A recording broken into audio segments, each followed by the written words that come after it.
ಇದು ಒಂದೇ ವಿಡಿಯೋ ನೋಡಿದ್ರೆ ಸಾಕ್ರಿ, ನೀವು ಏನೈತ್ಲ 2 ಥರ ರೊಟ್ಟಿ ಮಾಡೋದ ಪರ್ಫೆಕ್ಟಾಗಿ ಕಲಿಬೋದ್ರಿ. ಫಸ್ಟ್ ಟೈಮ್ ರೊಟ್ಟಿ ಮಾಡೋರ ಮತ್ತು ರೊಟ್ಟಿ ಮಾಡೋಕ್ಕೆ ಕಷ್ಟ ಅನ್ನೋರ ಮಿಸ್ ಮಾಡ್ಲಾರ್ದ ಇವತ್ತಿನ ವಿಡಿಯೋ ಏನೈತ್ಲ ಕೊನೆ ತನಕ ನೋಡ್ರಿ. ಇವತ್ತಿನ ವಿಡಿಯೋ ಒಳಗೆ ಜೋಳದ ರೊಟ್ಟಿ ಮತ್ತು ಅಕ್ಕಿ ರೊಟ್ಟಿ ಮಸ್ತಂಗಿ ಉಬ್ಬಿ ಬರುವಂಗೆ ಮತ್ತು ಇಡೀ ದಿನ ಇಟ್ಟರು ಏನೈತ್ಲ ಮೃದುವಾಗೇನ ಉಳಿಬೇಕ್ರಿ. ಅವ ಬಿರುಸಾಗ್ಲಾರ್ದಂಗೆ ಸ್ವಲ್ಪ ಸೀಳಾರ್ದಂಗೆ ಯಾವ ರೀತಿ ಮಾಡೋದಂತ ಟ್ರಿಕ್ಸ್ ಹಾಗ ಟಿಪ್ಸ್ ಹೇಳ್ಕೊಡ್ತೀವಿ. ಮಿಸ್ ಮಾಡ್ಲಾರ್ದ ಇವತ್ತಿನ ವಿಡಿಯೋ ಕೊನೆ ತನಕ ನೋಡ್ರಿ. ಅದಕ್ಕಿಂತ ಮೊದಲು ನಿಮ್ಗೆ ಪ್ರಿಯಾಸ್ ಕಿಚನ್ಗೆ ಸ್ವಾಗತ. ನೀವಿನ್ನೂ ನಮ್ಮ ಚಾನಲ್ನ ಸಬ್ಸ್ಕ್ರೈಬ್ ಮಾಡಿಲ್ಲ ಅಂದ್ರೆ ಮಿಸ್ ಮಾಡ್ಲಾರ್ದ ಈಗಲೇ ಏನೈತ್ಲ ಸಬ್ಸ್ಕ್ರೈಬ್ ಮಾಡ್ಕೊಂಬರ್ರಿ. ಇಲ್ಲಿ ನೋಡ್ರಿ ಜೋಳದ ರೊಟ್ಟಿ ಮಾಡಕ್ಕೆ ಫಸ್ಟ್ ಜೋಳದ ಹಿಟ್ಟು ಚಾನಿಸ್ಕೊಳತ್ತೀವಿ. ಈ ರೀತಿ ಪೂರ್ತಿ ಎಲ್ಲ ಚಂದಂಗೆ ಜೋಳದ ಹಿಟ್ಟ ಚಾನಿಸ್ಕೊಂಡ ನಡು ಈ ರೀತಿ ರೌಂಡಂಗೆ ಮಾಡ್ಕೋಬೇಕು ನೋಡ್ರಿ. ಯಾಕಂದ್ರೆ ಜಿಗಿಟ ತಂದು ಹಾಕ್ತಿರ್ತೀವಲ್ಲ ಅಂದ್ರೆ ಬಿಸಿ ನೀರ ಅದಕ್ಕೆ ರೌಂಡ್ ಮಾಡ್ಕೋಬೇಕ್ರಿ. ಅದಾದ್ಮೇಲೆ ಸ್ವಲ್ಪ ರುಚಿಗೆ ತಕ್ಕಷ್ಟು ಉಪ್ಪು ಹಾಕಿದ್ವಿ ನೋಡ್ರಿ. ಉಪ್ಪು ಹಾಕಿದ್ಮೇಲೆ ಇಲ್ಲಿ ಬಿಸಿ ನೀರು ಕಾಯಕ್ಕಿಟ್ಟಿದ್ವು ತಂದ ಹಾಕಿದ್ವು. ನಿಮ್ದು ಜೋಳದ ಹಿಟ್ಟು ಜಿಗಟ್ಟಿತ್ತಂದ್ರೆ ಬಿಸಿ ನೀರು ಜಾಸ್ತಿ ಹಾಕಬೇಡ್ರಿ. ಮತ್ತು ಅದು ಜಿಗಟ್ಟೆಲ್ಲ ಹೋಗೈತಿ, ಜೋಳದ ಹಿಟ್ಟು ಜಿಗಟ್ಟಿಲ್ಲ ಅಂದ್ರೆ ಏನು ಮಾಡಿರಿ, ಬಿಸಿ ನೀರು ಸ್ವಲ್ಪ ಜಾಸ್ತಿನ ಹಾಕ್ರಿ, ಅಂದ್ರೆ ರೊಟ್ಟಿ ಚಲೋ ಆಗಿ ಬರ್ತಾವೆ. ಈಗ ನೋಡ್ರಿ ಬಿಸಿ ನೀರು ಹಾಕಿದ್ಮೇಲೆ ಇದನ್ನೆಲ್ಲ ಪೂರ್ತಿ ಚಂದಂಗೆ ಈ ಥರ ಮಿಕ್ಸ್ ಮಾಡ್ಕೋಬೇಕ್ರಿ. ಬಿಸಿ ನೀರು ಪೂರ್ತಿ ಎಲ್ಲ ಹಿಟ್ಟಿನ ತುಂಬ ಕೂಡಬೇಕು. ಈ ರೀತಿ ಎಲ್ಲ ಕಳ್ಕಳ ಆಗ್ಬೇಕು ನೋಡ್ರಿ. ಅದಾದ್ಮೇಲೆ ನೆಕ್ಸ್ಟ್ ಎಷ್ಟು ಬೇಕಲ್ಲ ಅಷ್ಟಷ್ಟು ನೋಡ್ಕೊಂಡು ನೀರು ಹಾಕ್ಕೊಂಡು ನಾದಕ್ಕೆ ಸ್ಟಾರ್ಟ್ ಮಾಡಿದ್ರಿ. ನಾರ್ಮಲ್ ನೀರ ಈ ರೀತಿ ಎಷ್ಟು ನೀವು ಭಾರ ಹಾಕಿ ನಾದ್ತಿರ್ಲಿ ಅಷ್ಟು ರೊಟ್ಟಿ ಭಾಳ ಅಂದ್ರೆ ಭಾಳ ರುಚಿಯಾಗಿ ಬರ್ತಾವ್ರಿ. ಅದಕ್ಕೆ ಈ ರೀತಿ ಭಾರ ಹಾಕಿನ ನಾದ್ಬೇಕ್ರಿ ಹಿಟ್ಟ ಯಾವತ್ತಿದ್ರು. ನೋಡ್ರಿ ಈ ಥರ ನಾದ್ಕೋಬೇಕು ನೋಡ್ರಿ ಪೂರ್ತಿ ಎಲ್ಲ ಚಂದಂಗೆ ಭಾರ ಹಾಕಿ. ಕೆಲವೊಬ್ರು ಏನೈತ್ಲ ರೊಟ್ಟಿಗಾಗಲಿ ಜಾಸ್ತಿ ಉಪ್ಪು ಹಾಕಂಗಿಲ್ಲ, ಉಪ್ಪು ಯೂಸ್ ಮಾಡಂಗಿಲ್ಲ ರೀ. ಆದ್ರೆ ನಮ್ಮ ಈ ಕಡೆ ಉತ್ತರ ಕರ್ನಾಟಕ ಸೈಡ್ ಏನೈತ್ಲ ಜಾಸ್ತಿ ಜನ ರೊಟ್ಟಿ ಹಿಟ್ಟಿಗೆ ಉಪ್ಪು ಹಾಕಿ ಮಾಡ್ತಾರ್ರಿ. ಅಂದ್ರೆ ಅದೊಂಥರ ರುಚಿ ಕೊಡ್ತತಿ. ಅದಕ್ಕೆ ನಾವೇನೈತ್ಲ ಉಪ್ಪು ಹಾಕಿ ನಾದೇದೀವ್ರಿ ಹಿಟ್ಟಿಗೆ. ಇಲ್ಲಿ ಸ್ಟಾರ್ಟಿಂಗ್ ಒಂದ್ಸಲ ಏನೈತ್ಲ ತವಕ್ಕೆ ಈ ಥರ ಸ್ವಲ್ಪ ಎಣ್ಣೆ ಹಚ್ಚಿ ಒರೆಸ್ಕೊಂಡು ತಗೋಬೇಕ್ರಿ. ಈ ಥರ ನೋಡ್ರಿ ಸ್ಟಾರ್ಟಿಂಗ್ ಒಂದ್ಸಲ ಮಾಡಿದ್ರೆ ಸಾಕ್ರಿ. ಯಾಕೆ ಮಾಡಿವಂತ ನೆಕ್ಸ್ಟ್ ಹೇಳ್ತೀನಿ ನಿಮ್ಗೆ. ಇಲ್ಲೇ ಒಂದು ಉಳ್ಳಿ ತೊಗೊಂಡು ಈ ಥರ ರೌಂಡಂಗೆ ಮಾಡ್ಕೋಬೇಕ್ರಿ. ಸ್ವಲ್ಪ ರೌಂಡಂಗೆ ಮಾಡ್ಕೊಂಡು ಈ ಥರ ತಟ್ಕೋಬೇಕ್ರಿ. ತಟ್ಟಿದ್ಮೇಲೆ ನೆಕ್ಸ್ಟ್ ಇಲ್ಲೇ ಜೋಳದ ಹಿಟ್ಟನ್ನು ಯೂಸ್ ಮಾಡಿದೀವಿ ರೀ ನಾವು ರೊಟ್ಟಿ ಬಡಿಯಾಕ.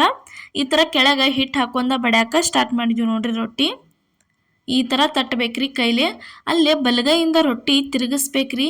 ಎಡಗೈದ ಕಿರು ಬೆರಳು ಇರ್ತೈತ್ಲ ಅಲ್ಲಿಂದ ದಂಡಿ ರೊಟ್ಟಿ ತುದಿ ಎಲ್ಲ ಒಳಗೆ ಒತ್ತಬೇಕು ನೋಡ್ರಿ. ಈ ಥರ ಆ ಥರ ಮಾಡಿದ್ರಂದ್ರೆ ರೊಟ್ಟಿ ಮುಗಿಸಿಳಂಗಿಲ್ಲ, ಏನಿಲ್ಲ, ಪರ್ಫೆಕ್ಟಾಗಿ ಬರ್ತಾವೆ ನೋಡ್ರಿ. ಒಂದು ಸ್ವಲ್ಪ ದೊಡ್ಡದಾಗುತ್ತಾನ ಮೆಥಡ್ ಒಳಗೆ ತಟ್ಟಿದ್ಮೇಲೆ ಎರಡೂ ಕೈಲೇ ತಟ್ಟಕ್ಕೆ ಸ್ಟಾರ್ಟ್ ಮಾಡಿದ್ವಿ ನೋಡ್ರಿ. ಈಗ ಈ ಥರ ಎರಡೂ ಕೈಲೇ ತಟ್ಟಬೇಕ್ರಿ. ಒಂದು ಸ್ವಲ್ಪ ದೊಡ್ಡದಾದ್ಮೇಲೆ ಒಂದು ಕೈಲಿ ರೊಟ್ಟಿ ತಿರುಗಿಸ್ಬೇಕ್ರಿ, ಒಂದು ಕೈಲಿ ಆ ರೀತಿ ಆ ಕಡೆ ಜಕ್ಕೋಬೇಕು ನೋಡ್ರಿ. ಅಂದ್ರೆ ರೊಟ್ಟಿ ಮಸ್ತ್ ಹೆಂಗೆ ಬರ್ತಾವೆ. ಒಂದು ರೊಟ್ಟಿ ಅಂತೂ ರೆಡಿ ಆಯ್ತು ನೋಡ್ರಿ. ಈಗ ತವಾ ಕಾದಿತ್ತು, ಹಂಚ ಕಾದೈತೆ ನೋಡ್ರಿ. ರೊಟ್ಟಿ ಹಂಚಿನ ಮೇಲೆ ರೊಟ್ಟಿ ತಂದ ಹಾಕಿದ್ವು. ಈಗ ಏನೈತೆ ಇದಕ್ಕೆ ಈ ಥರ ನೀರು ಹಚ್ಕೋಬೇಕು ನೋಡ್ರಿ. ಆವಾಗಲೇ ಎಣ್ಣೆ ಯಾಕೆ ಹಚ್ಚಿದ್ವಿ ಅಂತ ಕೇಳ್ಬೋದು ನೀವು. ಇಲ್ಲಿ ನೋಡ್ರಿ ರೊಟ್ಟಿ ಯಾವ ರೀತಿ ಸರ್ದಾಡತೈತಿ. ಈ ರೀತಿ ರೊಟ್ಟಿ ಸರ್ದಾಡ್ಬೇಕ್ರಿ. ತೆವಿಂಗಿನ ಹಂಚಿಗೆನ ಅಂಟ್ಕೊಂಡ ಕುಂದ್ರಬಾರ್ದು. ಅದಕ್ಕೆ ನಾವು ಎಣ್ಣೆ ಹಚ್ಚಿದ್ವಿ. ಒಂದು ಸಲ ತಿರುವಿ ಹಾಕಿದ್ವಿ, ಆಚೆ ಕಡೆನೂ ಬೇಯ್ತು, ಇನ್ನೊಂದು ಸಲನೂ ತಿರುವಿ ಹಾಕಿದ್ವಿ. ಟೋಟಲ್ ಆಗಿ ಒಟ್ಟು ನಾವು ಎಷ್ಟಂದ್ರೆ 2 ಸಲ ತಿರುವಿ ಹಾಕಿದ್ವಿ. ಅಷ್ಟು ಹಾಕಿದ್ರೆ ಸಾಕ್ರಿ, ರೊಟ್ಟಿ ಬೇಂದೇ ಇರ್ತಾವೆ. ಪದೇ ತಿರುವಿಯಾಡೋದನ್ನು ಒತ್ತಿ ಬೇಯಿಸೋ ಅವಶ್ಯಕತೆನೇ ಇರೋದಿಲ್ಲ. ಈ ಥರ 2 ಸಲ ತಿರುವಿ ಹಾಕಿರ ಮಸ್ತ್ ಹಂಗೆ ಏನೈತ್ಲ ಉಬ್ಬಿ ಬರೋ ಹಂಗೆ ಜೋಳದ ರೊಟ್ಟಿ ರೆಡಿಯಾಗಿ ಬತ್ ನೋಡ್ರಿ. ಇಲ್ಲೇ ಜೋಳದ ರೊಟ್ಟಿ ಅಂತೂ ರೆಡಿ ಆಯ್ತು. ಇಲ್ಲೇ ನೆಕ್ಸ್ಟ್ ನಾವೇನೈತ್ಲ ನಿಮಗೆ ಈ ಥರ ಉಬ್ಬಿ ಬರುವಂಗೆ ಅಕ್ಕಿ ರೊಟ್ಟಿ ಮಾಡಿ ತೋರ್ಸಾತೀವಿ. ಅಕ್ಕಿ ರೊಟ್ಟಿ ಭಾಳ ಜನ ಬಿರುಸಕ್ಕವಂತಿರ್ತಿರ್ಲಿ, ಅಂಥವ್ರ ಮಿಸ್ ಮಾಡ್ಲಾರ್ದ ನೋಡ್ರಿ. ಈ ಥರ ಮೃದುವಾಗಿ ಬರುವಂಗೆ ಅಕ್ಕಿ ರೊಟ್ಟಿ ಯಾವ ರೀತಿ ಆಗ್ಯಾವ ಅನ್ನೋದು ನಿಮಗೆ ತೋರ್ಸಾತೀವಿ ನೋಡ್ರಿ. ಹೆಂಗೆ ಮಾಡೋದಂತ ಇಲ್ಲೇ ನೆಕ್ಸ್ಟ್ ವಿಡಿಯೋದಾಗ ಇಲ್ಲೇ ನಾನು ನಿಮ್ಗೆ ಹೇಳ್ತೇನೆ ನೋಡ್ರಿ. ಇಲ್ಲೇ ನೋಡ್ರಿ ಅಕ್ಕಿ ರೊಟ್ಟಿ ಮಾಡೋಕೆ ಅಕ್ಕಿ ಹಿಟ್ಟ ತೊಗೊಂಡಿದ್ದೀವಿ, ರೌಂಡಂಗೆ ಮಾಡ್ಕೊಂಡು ಇಟ್ಕೊಂಡಿದ್ದೀವಿ. ಅದಾದ್ಮೇಲೆ ಅದಕ್ಕೆ ರುಚಿಗೆ ತಕ್ಕಷ್ಟು ಉಪ್ಪು ಹಾಕಿ ಈ ಥರ ಒಡ್ಡ ಮಾಡ್ಕೋಬೇಕು ನೋಡ್ರಿ ರೌಂಡಂಗೆ. ಜೋಳದ ಹಿಟ್ಟು ಯಾವ ರೀತಿ ನಾದಿದ್ರಲ್ಲ ಸೇಮ್ ಟು ಸೇಮ್ ಮೆಥಡ್ ಒಳಗನ ನೀವು ಅಕ್ಕಿ ಹಿಟ್ಟನ್ನು ನಾದಬೇಕಾಕತಿ. ಇದಕ್ಕೂ ಬಿಸಿ ನೀರು ತಂದ ಹಾಕಿದ್ದೀವಿ ನೋಡ್ರಿ. ಬಿಸಿ ನೀರು ತಂದು ಹಾಕಿ ಪೂರ್ತಿ ಎಲ್ಲ ಒಂದು ಸ್ಪೂನ್ ತೊಗೋಬೇಕ್ರಿ. ಸ್ಪೂನ್ ತೊಗೊಂಡು ಅದನ್ನು ಏನು ಮಾಡಬೇಕು, ಈ ಥರ ಮಿಕ್ಸ್ ಮಾಡ್ಕೋತಾ ಬರ್ಬೇಕು ನೋಡ್ರಿ ಸಮಾಧಾನಲೆ. ಯಾಕಂದ್ರೆ ಅದು ಒಡಿತಂದ್ರೆ ನೀರು ಚಲಾಪಿಲಿ ಹಾಕವು. ಅದಕ್ಕೆ ಸಮಾಧಾನಲೆ ಈ ಥರ ಮಿಕ್ಸ್ ಮಾಡ್ಕೋಬೇಕ್ರಿ ಪೂರ್ತಿ ಎಲ್ಲ ಇದನ್ನು ನೋಡ್ರಿ. ಈ ಥರ ಅಷ್ಟು ಎಲ್ಲ ಇದನ್ನು ಮಿಕ್ಸ್ ಮಾಡ್ಕೊಂಬಿಡುದ್ರಿ. ಮಿಕ್ಸ್ ಮಾಡ್ಕೊಂಡ ಇಟ್ಕೋದ್ರಿ. ನೆಕ್ಸ್ಟ್ ಇಲ್ಲೇ ಅದಕ್ಕೆ ಹೆಂಗೆ ಎಣ್ಣೆ ಹಚ್ಚಿದೀವಲ್ಲ ತವಾಕ ಅದೇ ರೀತಿ ಈ ರೊಟ್ಟಿ ಮಾಡೋಕ್ಕೂ ಸ್ಟಾರ್ಟಿಂಗ್ ಒಂದ್ಸಲ ಸ್ವಚ್ಛಂಗೆ ಎಣ್ಣೆ ಹಚ್ಚಿ ಒರಿಸಿ ತಕ್ಕೋಬೇಕ್ರಿ ಹಂಚ. ರೊಟ್ಟಿ ಹಂಚಿಗೆ ಅಂಟುದಿಲ್ರಿ ಮತ್ತು ಹಸಿ ಹಸಿ ಆಗಂಗಿಲ್ಲ ಏನಿಲ್ಲ, ಚಂದಂಗೆ ಬೇಂದು ಬರ್ತಾವ್ರಿ. ನೀರು ಹಚ್ಚುವಾಗಲಿ ಮಸ್ತಂಗೆ ತಿರುಗ್ತಾವು ಹಂಚಿನ ಮೇಲೆ. ಅದಕ್ಕೆ ಒಂದ್ಸಲ ಸ್ಟಾರ್ಟಿಂಗ ಆ ರೀತಿ ಎಣ್ಣೆ ಹಚ್ಚಬೇಕ್ರಿ. ಕೆಲವೊಬ್ರು ಏನು ಮಾಡ್ತಿರ್ತಾರೋ ಸುಣ್ಣ ಹಚ್ತಿರ್ತಾರೆ ಜಾಸ್ತಿ ಜನ, ಕೆಲವೊಬ್ಬರ ಸುಣ್ಣ ಹಚ್ಚಿ ಮಾಡ್ತಿರ್ತಾರೆ ಸ್ಟಾರ್ಟಿಂಗ್ ಒಂದ್ಸಲ, ಇಲ್ಲ ಎಣ್ಣೆ ಹಚ್ತಿರ್ತಾರೋ. ನಾವಂತೂ ಕಂಪಲ್ಸರಿ ಎಣ್ಣೆನ ಹಚ್ತೀವ್ರಿ. ಇಲ್ಲಿ ನೋಡ್ರಿ ಈ ಥರ ಹಿಟ್ಟು ಎಷ್ಟು ಬೇಕಲ್ಲ ಅಷ್ಟಷ್ಟನ ತಣ್ಣೀರು ಹಾಕ್ಕೊಂಡು ನಾದಕ್ಕೆ ಸ್ಟಾರ್ಟ್ ಮಾಡಿದ್ವು. ಈ ಥರ ನಾದೇ ಇಟ್ಕೋಬೇಕ್ರಿ. ಹಿಟ್ಟು ನೀವು ಎಷ್ಟು ಭಾರ ಹಾಕಿ ಚಂದಂಗೆ ಹದ ಬರುವಂಗೆ ನಾದ್ತಿರ್ಲ ರೊಟ್ಟಿ ಅಷ್ಟ ಮೆತ್ತಗೆ ಮೃದುವಾಗಿ ಬರ್ತಾವ್ರಿ. ಮತ್ತು ರೊಟ್ಟಿ ಬೇಯಿಸುವಾಗ ಮೊದಲು ಏನು ನೋಡ್ಕೋಬೇಕಂದ್ರೆ ನೀವು ಭಾಳ ತಿರ್ಬೇಡ್ರಿ. ರೊಟ್ಟಿ ಬೇಯಿಸಿದ್ರಿ ಅಂದ್ರೆ ಏನಾಕತಿ ರೊಟ್ಟಿ ಬಿರುಸಾಕವು. ಏನು ಮಾಡೋದಂದ್ರೆ ಒಂದು 2 ಸಲ ನೀವು ತಿರುವಿ ಹಾಕಿದ್ರೆ ಮುಗಿತ್ರಿ, ರೊಟ್ಟಿ ಮಸ್ತಂಗಿನ ಬರ್ತಾವು. ಯಾಕಂದ್ರೆ ಒಂದು ಸಲ ನೀವು ಟ್ರೈ ಮಾಡಿ ನೋಡ್ರಿ, ತಿರ್ಬೇಡಿ ಬೇಯಿಸೋಕ್ಕಿಂತ 2 ಸಲ ತಿರುವಿ ಹೋಗೋದು ಬೇಯಿಸ್ರಿ ಅಂದ್ರೆ ಅವ್ಯಾಂಗೆ ಉಳಿತಾವ ಅನ್ನೋದು ಒಂದು ಸಲ ರೊಟ್ಟಿ ಮಾಡಿ ಟ್ರೈ ಮಾಡಿರಿ. ಹೆಂಗೆ ಅಕ್ಕ ಅನ್ನೋದು ನನಗೆ ಕಮೆಂಟ್ ಒಳಗೆ ತಿಳಿಸೋದು ಮಾತ್ರ ಮರೆಯೋಕೆ ಹೋಗಬೇಡ್ರಿ. ಇಲ್ಲಿ ನೋಡ್ರಿ ಅಕ್ಕಿ ರೊಟ್ಟಿನೂ ಬಡಿಯಾಕ ಸ್ಟಾರ್ಟ್ ಮಾಡಿದ್ವು. ಆ ಕಡೆ ಬಲಗೈಯಿಂದ ರೊಟ್ಟಿ ತಿರುಗಿಸ್ಬೇಕ್ರಿ. ಇಲ್ಲಿ ಎಡಗೈ ಇರ್ತದಲೆ ಕಿರು ಬೆರಳಿಂದ ಹಿಟ್ಟಿಂದ ತುದಿ ಈ ರೀತಿ ಒಳಗೆ ಒತ್ತಕ್ಬೇಕು ನೋಡ್ರಿ. ಒಂದು ಸ್ವಲ್ಪ ದೊಡ್ಡದಾಗೋ ತಕ ಬಡದ ಈ ಥರ 2 ಕೈಲೇ ಬಡಿಯಾಕ ಸ್ಟಾರ್ಟ್ ಮಾಡಿದೀವ್ರಿ.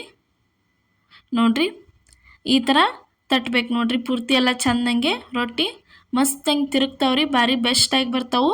ಇಡೀ ದಿನ ನೀವು ಇಟ್ಟು ತಿಂದ್ರೆ ಮೃದುವಾಗಿನೇ ಇರ್ತಾವೆ, ಬಿರುಸಾಗಂಗಿಲ್ಲ ಏನಿಲ್ಲ. ಕೆಲವೊಬ್ರು ರೊಟ್ಟಿ ಏನಕ್ಕವು ಮಾಡಿದ ಕೂಡಲೇ ಬಿರುಸಾಗ್ತಿರ್ತಾವ್ರಿ ಒಂದು ತಾಸಿಗೆನ, ಆ ಥರ ಆಗಂಗಿಲ್ಲ. ಈಗ ತವಿ ಮೇಲೆ ಹಾಕಿದ್ರಲ್ಲೇ ಈಗ ಈ ರೀತಿ ಕಾಟನ್ ಬಟ್ಟೆ ತೊಗೊಂಡು ನೀರು ಹಚ್ಕೋಬೇಕ್ರಿ ಒಂದು ಸೈಡ್ ಎಲ್ಲ ಪೂರ್ತಿ ಚಂದಂಗೆ.